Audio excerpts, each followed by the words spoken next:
ఈరోజు జనరల్గా మనం తీర్థయాత్రలు చూస్తాం, జైత్రి యాత్రలు చూసాం, విజయయాత్రలు చూసాం, దండయాత్రలు చూసాం, ఓదార్పుల యాత్రలు కూడా చూసేసాం. ఆఖరికి ఇప్పుడు జగన్మోహన్ రెడ్డి గారి తాలూకా జైలు యాత్రలు కూడా మనం చూసే పరిస్థితి ఈరోజు కనిపిస్తూ ఉంది. ఒక పక్క నుంచి గౌరవ ముఖ్యమంత్రి గారు చంద్రబాబు నాయుడు గారు క్షణం తీరిక లేకుండా రాష్ట్ర అభివృద్ధి గురించి అహర్నిశలు కష్టపడమే కాకుండా సింగపూర్ లాంటి దేశాలకు వెళ్ళి అక్కడి నుంచి పెట్టుబడులు రప్పించుకోవటానికి 4-5 రోజులు సుమారుగా 30-40 మీటింగులు కూడా ఏర్పాటు చేసుకొని ఆయన అహర్నిశలు శ్రమిస్తూ ఉంటే, ఈరోజు జగన్మోహన్ రెడ్డి కనీసం ప్రతిపక్ష హోదా లేకపోయినా ఒక ప్రతిపక్ష నాయకుడిగా ఉన్నప్పటికీ కూడా బాధ్యతారహితంగా ఈరోజు సబ్ జైలు చుట్టూ తిరగటం, ఖైదీల్ని పరామర్శించడం, హత్యలు చేసిన వాళ్ళని పరామర్శించటం, లేకపోతే ఈ గాంజా బ్యాచ్ని పరామర్శించటం, లేకపోతే పొగాకు రైతుల్ని మేము పరామర్శిస్తున్నానని చెప్పి పొగాకుని తొక్కి పారేయటం, మామిడి పళ్ళు రైతులను పరామర్శిస్తున్నానని చెప్పి వెళ్ళి ఆ మామిడి పళ్ళని కారులతో తొక్కించటం, ఇలాంటి సందర్భాలన్నీ చూస్తూ ఉంటే ఒక్కొక్కసారి జగన్మోహన్ రెడ్డి తాలూకా మానసిక పరిస్థితి గురించి కూడా ప్రజల్లో కూడా ఒక చర్చ జరగాలి అన్నదైతే వాస్తవంగా కనిపిస్తూ ఉంది. ఎందుకంటే ఇప్పుడు మనం చూసేసరికి సాధారణంగా అండి, పబ్లిక్లో ఎవరైనా మహిళల మీద నీచాతి నీచంగా మాట్లాడిన నేతలపై అతను ముఖ్యమంత్రిగా ఉండేటప్పుడు ఏ రోజు కూడా చర్యలు తీసుకోలేదు. పైగా అతను కూడా వెకిలిగా నవ్వే పరిస్థితులు కూడా కనిపించినాయి. సాక్షాత్తు అసెంబ్లీ సాక్షిగా నారా భువనమ్మని గురించి నోటికొచ్చినట్టు మాట్లాడినప్పుడు కానీ, ఇతర మహిళల గురించి నోటికొచ్చినప్పుడు మాట్లాడినప్పుడు కానీ ఎక్కడా కూడా ఇది ఎందుకు మాట్లాడారు అన్నది ఖండించపోవడం, పైగా వాడిని ప్రోత్సహించే పరిస్థితుల్లో ఆ రోజు ఉన్నాడు. ఈరోజు ప్రతిపక్షంలోకి వచ్చిన తర్వాత కూడా ఈరోజు కూడా అదే ధోరణి కొనసాగించడం అన్నది చూస్తూ ఉంటే నిజంగా చాలా బాధ అనిపిస్తూ ఉంది. దీంట్లో ఈ వైసీపీ పార్టీ వాళ్ళకి మహిళల మీద ఒక చులకన భావానికి ఇది ఒక నిదర్శనంగా మనం భావించే పరిస్థితులు అయితే కనిపిస్తున్నాయి. ఎస్పెషల్లీ మనం చూసుకుంటేనండి, ఈరోజు పబ్లిక్లో మీ అందరూ కూడా చూశారు, ఈరోజు జగన్మోహన్ రెడ్డి తాలూకా యాత్రను కూడా చూశారు. అంటే ఒక ప్రజాస్వామ్యంలో ఉన్నాడు, 5 సంవత్సరాలు ముఖ్యమంత్రికి చేశాడు. అదేవిధంగా 5 సంవత్సరాలు ముఖ్యమంత్రి కాకుండా ఇంతకుముందు 20 సంవత్సరాల నుంచి రాజకీయాల్లో ఉన్నాడు. అటువంటి ఒక నాయకుడు వరుసకి చెల్లి అయ్యే ఒక మహిళ గురించి నీచాతి నీచంగా వ్యక్తిత్వ హననం చేసేటట్టుగా, కనీసం సమాజం హర్షించకుండా ఉండేటట్టుగా అలాంటి మాటలు మాట్లాడినప్పుడు అలాంటి వ్యక్తిని పరామర్శించడానికి జగన్మోహన్ రెడ్డి వెళ్ళాడు అంటేనే నిజంగా చాలా జుగుప్సాకరంగా ఉందండి. ఎందుకంటే మాట చెప్తున్నా అంటే నీకు ఆ నేత మీద నీకు ఒక టైప్ ఆఫ్ అభిమానం ఉండొచ్చు, లేదు మీ నేత అని చెప్పి ఒక అండదండలుగా ఉండాలి అని అనుకోవచ్చు. కానీ నువ్వు బయటకు వచ్చి ఎవరిని పరామర్శిస్తున్నావు అన్న సంగతి ప్రజలు కూడా గమనిస్తున్నారన్నది మినిమం కామన్ సెన్స్ లేకుండా ఈరోజు జగన్మోహన్ రెడ్డి బిహేవ్ చేయటం క్లియర్గా చూస్తానండి. ఒక్కసారి మనం అందరం కూడా చూసుకుంటే ప్రసన్న కుమార్ రెడ్డి ఈరోజు జగన్మోహన్ రెడ్డి పరామర్శించడానికి వచ్చిన నేతల్లో ప్రసన్న కుమార్ రెడ్డి ఇంటిని ఎలాగైతే ధ్వంసం చేశారని చూడటానికి వెళ్ళాను అన్నాడు. ప్రసన్న కుమార్ రెడ్డి ఇంటిని ధ్వంసం చేయడానికి గల కారణాలు, ధ్వంసం చేసిన వాళ్ళ మీద చర్యలు, పోలీస్ చర్యలు అవన్నీ కూడా మేము లాస్ట్ టైం వచ్చినప్పుడే మాట్లాడాం. ఎవరైతే ధ్వంసం చేశారో ఆ ధ్వంసం చేసిన వాళ్ళందరినీ మీద కూడా కేసులు ఫైల్ అయినాయి, వాళ్ళందరికీ కూడా నోటీసులు ఇచ్చున్నారు, వాళ్ళందరి మీద కూడా కేసులు నడుస్తున్నాయి. అది ఒక ఎత్తు. ఇంకొకటి ఏంటంటే ఇదే ప్రసన్న కుమార్ రెడ్డి మాటల్ని కోర్టులు సైతం ఆ రోజు తప్పుబట్టిన పరిస్థితి. కోర్టులో కూడా ప్రత్యేకంగా ఇలాంటి మాటలు మాట్లాడకూడదు అని చెప్పిన సందర్భాన్ని కూడా ఈరోజు మీకు తెలియజెప్తున్నా. ఎందుకంటే నేను చాలా సందర్భాల్లో చెప్పానండి, గౌరవ ముఖ్యమంత్రి గారు కూడా చాలా సందర్భాల్లో చెప్తుంటారు, మాకు రాజకీయ పార్టీలో ఉండి ఒక రాజకీయ నాయకుడిగా, ఒక ఎమ్మెల్యేగా, ఒక మాజీ ఎమ్మెల్యేగా, ఒక మంత్రిగా, మాజీ మంత్రిగా ఎంతమంది ఉన్నా మనల్ని కొన్ని లక్షల మంది, కోట్ల మంది ఫాలో అవుతారు. మనం చేసే బిహేవియర్ కానీ, మనం మాట్లాడే మాట కానీ, మన బాడీ లాంగ్వేజ్ కానీ అవతల వాళ్ళకి ఒక ఇన్స్పైరబుల్గా ఉండాలి కానీ చీకొట్టే రకంగా ఉండకూడదు. మనల్ని చూసి మంచి నేర్చుకోవాలి కానీ మనల్ని చూసి చెడు నేర్చుకోకూడదు. మనల్ని చూసి ఒకరికి ఆదర్శంగా నిలబడాలి అని అనిపించుకోవాలి కానీ ఒకరిని చూసి ఇలా మాత్రం ఉండకూడదు అనిపించుకోకూడదు అనే సందర్భం చాలా సందర్భాల్లో చెప్తుంటారు. ఈరోజు ప్రసన్న కుమార్ రెడ్డి గారు కేవలం ఒక రాజకీయంగా ఆవిడని ఎదుర్కొనలేక, అక్కడ ప్రశాంతి రెడ్డి గారిని ఎదుర్కోలేక ఆవిడకి వరుసకి చెల్లి అవుతుందండి. ఆవిడ మామూలు బయట వాళ్ళు మాట్లాడమే తప్పు, అటువంటిది చెల్లి అన్న పదానికి చాలా విలువిచ్చే ఈ భారతీయ సంప్రదాయంలో, ఎస్పెషల్లీ ఒక ఆడబిడ్డకి ఎంత గౌరవం ఇస్తారో ఆ భారతీయ సంప్రదాయంలో దట్టు ఎక్కడైతే స్త్రీలను గౌరవింపబడతారో అక్కడ దేవతలు కొనియాడుతారు, తిరుగుతారు అని చెప్పే భారతీయ సాంప్రదాయంలో ఒక మహిళ గురించి, దట్టు ఒక చెల్లి వరసయ్యే ఒక మహిళ గురించి నీచాతి నీచంగా ప్రసన్న కుమార్ రెడ్డి మాట్లాడిన మాటల్ని ఎవరైనా సమర్థిస్తారా? సమర్థించే పరిస్థితులు ఏదైనా ఉన్నాయా? అంటే ఈరోజు ప్రసన్న కుమార్ రెడ్డి ఇంటికి జగన్మోహన్ రెడ్డి వెళ్ళి పరామర్శించాడు అంటే ప్రసన్న కుమార్ రెడ్డి మాటల్ని జగన్మోహన్ రెడ్డి సమర్థిస్తున్నాడా? ఇదేనా మహిళల పట్ల జగన్మోహన్ రెడ్డికి ఉన్న చిత్తశుద్ధి? మహిళల పట్ల ఉన్న గౌరవం ఇదేనా? మాట్లాడితే నా అక్క చెల్లెములు అని చెప్పి ఊదరగొట్టాడు కదా. మరి ఈరోజు సొంత పార్టీలోనున్న ఒక మాజీ ఎమ్మెల్యే, అన్ని సంవత్సరాలు రాజకీయం ఉన్న వ్యక్తి ఈరోజు బయటకు వచ్చి చెల్లెల వరుస అయిన అమ్మాయి గురించి నిజాతి నిజంగా మాట్లాడితే కనీసం కన్సర్న్ కూడా, అంటే ఆ మహిళ పట్ల కన్సర్న్ కూడా లేకుండా ఆ ప్రసన్న కుమార్ రెడ్డి ఇంటికి వెళ్ళి ఇలా దాడి చేశారు, ప్రసన్న కుమార్ రెడ్డిని చంపేసేవారు. అరే ఇక్కడ నేను ఒక విషయం మాట్లాడాలండి. ఆ రోజు మా పట్టాభి గారు ఒక మాట మాట్లాడితే ఏదో మీకు కోపం వచ్చింది, మీ కార్యకర్తలకి బీపీలు వచ్చినాయి అని చెప్పి సాక్షాత్తు మా తాలూకా పార్టీ ఆఫీసుల మీద దాడి చేసే పరిస్థితి మీరు అందరికీ తెలుసు. ఆ రోజు కేసులు పెడితే కనీసం కేసులు తీసుకోవడానికి కూడా ఒక పోలీసు కూడా ముందుకు రాలే. ఈరోజు మా పరిస్థితి అది కాదు. ఈరోజు ప్రసన్న కుమార్ రెడ్డి గారి ఇంటి మీదకి దాడి చేసిన వాళ్ళందరి మీద కూడా కేసులు పెట్టాం. వాళ్ళు ఎవరెవరి మీద అయితే కేసులు పెట్టారో వాళ్ళందరి మీద కూడా మేము కేసులు పెట్టాం. ఈరోజు వాళ్ళందరికీ నోటీసులు ఇష్యూ చేశాం. వాళ్ళందరూ కూడా ఎంక్వైరీకి వస్తున్నారు. అంటే ఈరోజు ప్రజాస్వామ్యబద్ధంగా ఎవరికైనా అన్యాయం జరిగినా, పూర్వాపరాలు ఎలా ఉన్నా కూడా ప్రాథమిక విచారణ నిమిత్తం కేసులు పెట్టే బాధ్యత కూడా మేము తీసుకుంటున్నాం.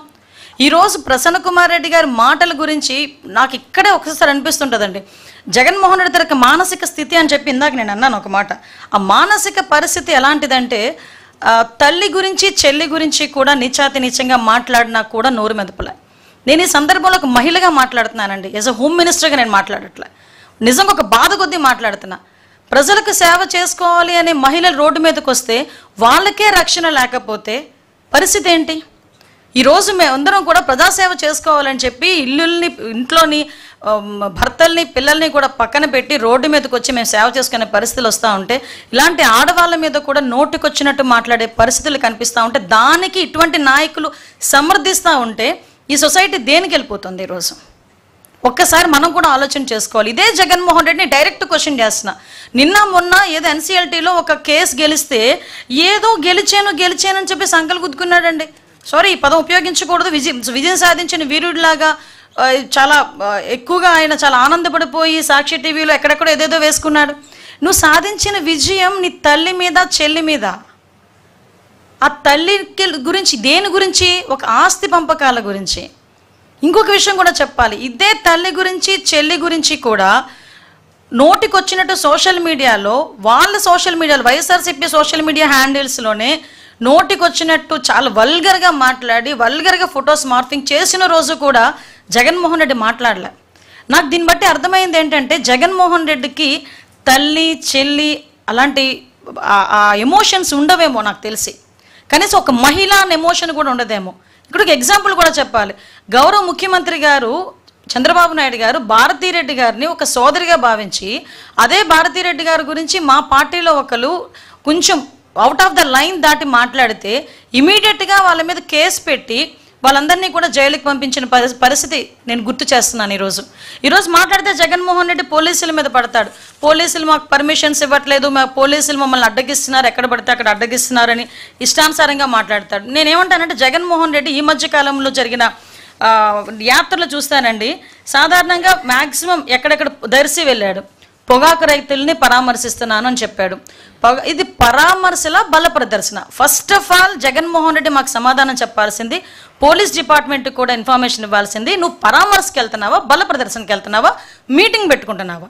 నువ్వు పరామర్శకి వెళ్తున్నావు, ఎస్ మీరు ఎంతమంది వస్తారో చెప్పండి, మేము దానికి తగ్గట్టుగా మేము సెక్యూరిటీ ఇస్తామని చెప్పి మా డిపార్ట్మెంట్ వాళ్ళు అడుగుతున్నారు.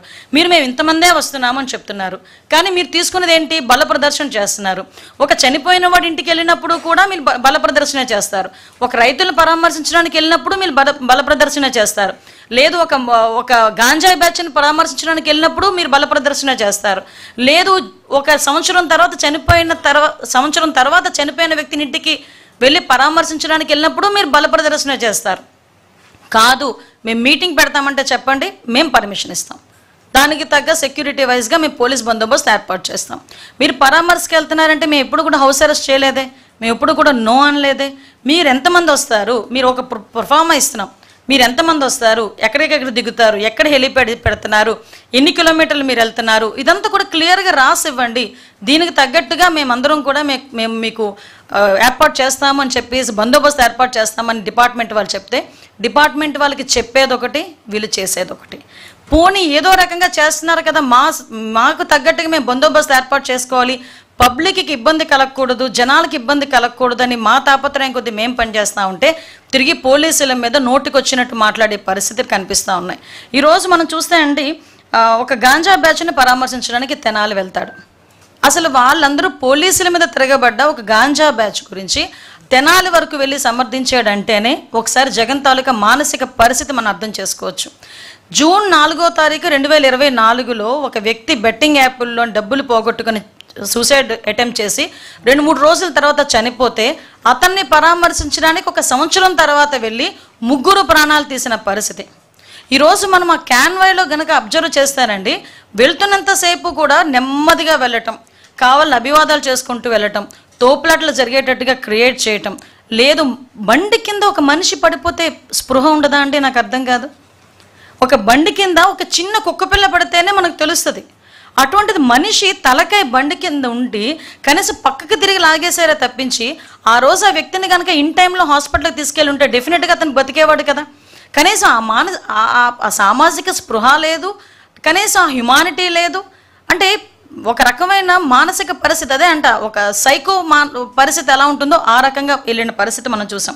అదేవిధంగా మీ అందరికీ తెలుసు, రాప్తాడు వెళ్ళాడు, హెలికాప్టర్ ఏదో కన్నం పడిందని అక్కడ ఒక రకమైన డ్రామా ఆడాడు. చిత్తూరు బంగారుపాలెం వెళ్ళాడు, అక్కడికి వెళ్ళి ఒక ఏకంగా మామిడి పళ్ళు అన్నిటిని తెలిసి రోడ్డు మీదకి తీసుకొచ్చి రోడ్డు మీద పడేసి పంటని నాశనం చేసేటట్టుగా తొక్కించుకొని వెళ్ళిపోయారు. దాని గురించి పాపం రైతు బయటకు వచ్చి ఆ రైతుకి ఈ రోజుకి కూడా డబ్బులు ఇవ్వకపోతే వాపోయిన పరిస్థితి. సంవత్సరం అంతా కష్టపడి పండించిన పంట నేలపాలైపోయింది, తొక్కించి పడేశారని ఆ రైతు కంటనీరు పెడతా ఉంటే దాని గురించి కూడా స్పందించిన పరిస్థితి. వీళ్ళు ఈరోజు మాట్లాడుతున్నారు. పైగా బయటకు వచ్చి మాట్లాడతాడండి. ఈరోజు మన జగన్మోహన్ రెడ్డి ఫార్వర్డ్ చేస్తే, వాట్సాప్లో ఫార్వర్డ్ చేస్తేనే కేసులు పెడుతున్నారు అని మాట్లాడుతున్నాడు. జగన్మోహన్ రెడ్డి గారు మీరు మాట్లాడుతున్నారా అండి దాని గురించి? వాట్సాప్లో చిన్న మెసేజ్ ఫార్వర్డ్ చేసినందుకు 60 సంవత్సరాలు పైబడిన రంగనాయకమ్మ గారు ఒక సామాజిక కార్యకర్తను తీసుకెళ్లి సిఐడి ఆఫీసులో ఏ టైంలో కూర్చోబెట్టారు మీరు మర్చిపోయారా? అదే అంకబాబు గారిని ఏ టైంలో తీసుకెళ్ళి కూర్చోబెట్టారు ఒక జర్నలిస్ట్ని మీరు మర్చిపోయారా? అప్పట్లో నలంద కిషోర్ గారిని ఒక ఆయన ఇలాగే వాట్సాప్ మెసేజ్ పంపించినందుకు ఏం చేశారు మీరు మర్చిపోయారా? ఒక ట్వీట్ని రీట్వీట్ చేసినందుకు ఇప్పుడు ఎమ్మెల్యే అప్పుడు మన గౌతి శిరీష గారిని తీసుకెళ్లి సిఐడి ఆఫీసులో ఎంతసేపు కూర్చోబెట్టారో మీరు మర్చిపోయారా? ఇలాంటి ఎగ్జాంపుల్స్ తీయాలంటే మేము చాలా తీయొచ్చండి. ఇటువంటి పరిస్థితులు ఉన్న ఈ నేపథ్యంలో నేను ఒకటే కోరుకుంటున్నా జగన్మోహన్ రెడ్డి ఈరోజు మహిళలకి క్షమాపణ చెప్పాలి. ఎందుకంటే ఒక మహిళ గురించి నీచంగా మాట్లాడిన వాడి ఇంటికి వెళ్ళి నువ్వు పరామర్శ చేస్తున్నావంటేనే మహిళల పట్ల నీకున్న చిత్తశుద్ధి అర్థమవుతుంది. మహిళలకి ఎట్టి పరిస్థితుల్లోని కూడా క్షమాపణ చెప్పాల్సిన బాధ్యత జగన్మోహన్ రెడ్డి మీద ఉంది.